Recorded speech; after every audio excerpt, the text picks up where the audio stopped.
Hey everyone, and welcome back. I want to talk about a couple of different things here. Specifically, I want to talk about different typeface scenarios. So let's jump in.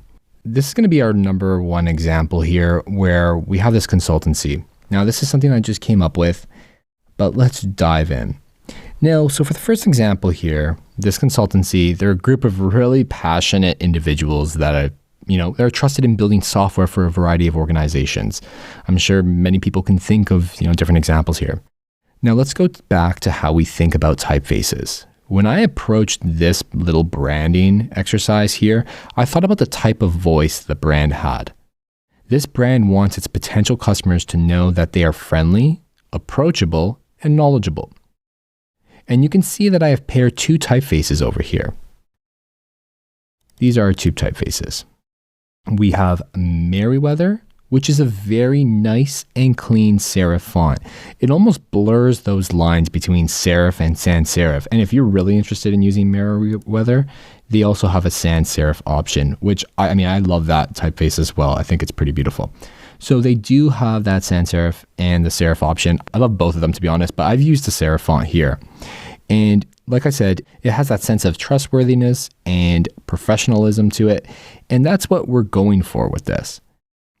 The next typeface that I use over here is Source Sans Pro. This is another typeface. And if we go into this font family and we go to see all the different styles it has, it's pretty extensive itself. And, this is something that I really look for when I'm looking for like UI focused typefaces. Sometimes I'll have a heading specific typeface. Sometimes I'll use just one. Like Source Sans Pro is a good typeface that you can use throughout your entire product. So, don't shy away from that if you really want to.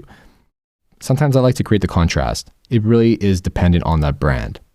So this is a really great font family, a clean sans serif that is really great for things like body copy and just labels in general. We even have them up here as the navigation items. Now, if we were to say change like this heading typeface to say, even if we just change it to the sans version of itself, it doesn't necessarily come across as the same version that we had prior. And, we can even say that we want it to be like Helvetica. It's okay.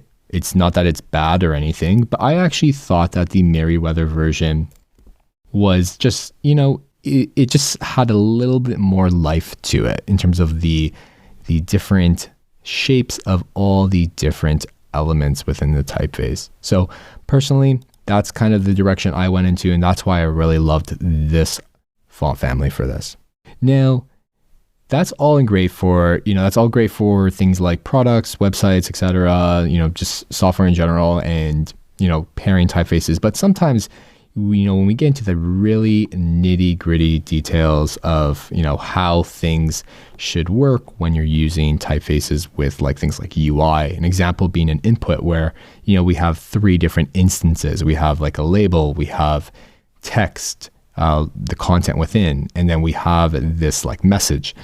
We need to ensure that the font family that we're going to choose to do this is going to be versatile. It's going to have some weights that we can use. It's going to look really great at smaller font sizes. And, those weights are going to help us just make sure that, it's legible, readable at those smaller font sizes. Now, if we look over here, we have like an error message for a form element. When we think about the content of an error message, we need to think about how that should impact our user. An error message should be direct, it should be plain, and it should be straight to the point since we want a user to fix the error. So this is like an actual scenario. Not just the fact that we need people to understand the input, in the sense of like before its error state, but when we have certain scenarios where there's, a user action needs to be done, the typefaces that we choose here are going to really help us, get that point across. They need to be readable and legible. And the other thing is, especially with like an error message, the typeface that we choose really needs to reflect the seriousness of that message.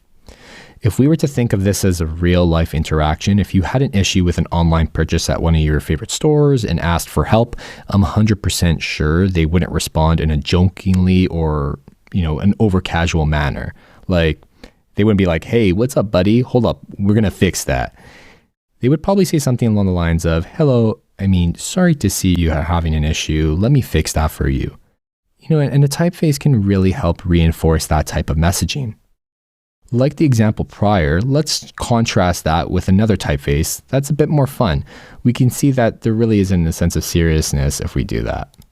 So if we grab something that's a little bit more, funky, Gil Sans is a little bit more funkier, and it's not that it's bad or anything. This is actually, it can pass, but now we're starting to get into issues of like, okay, this is a little bit harder to read now.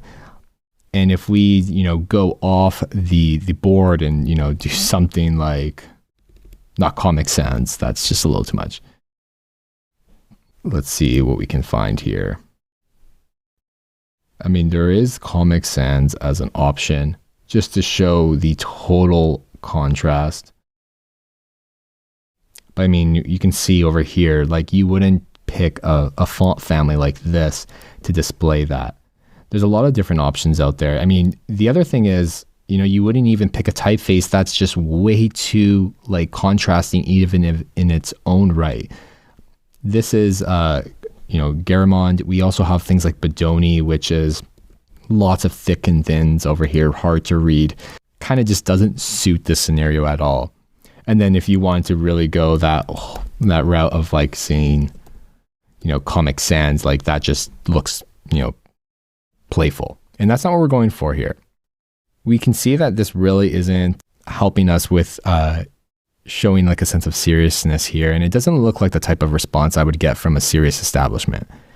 Typefaces really possess an emotion or a mood. And by using this type of methodology, you now will be able to distinguish the type of impact a typeface can have on the perception of a brand.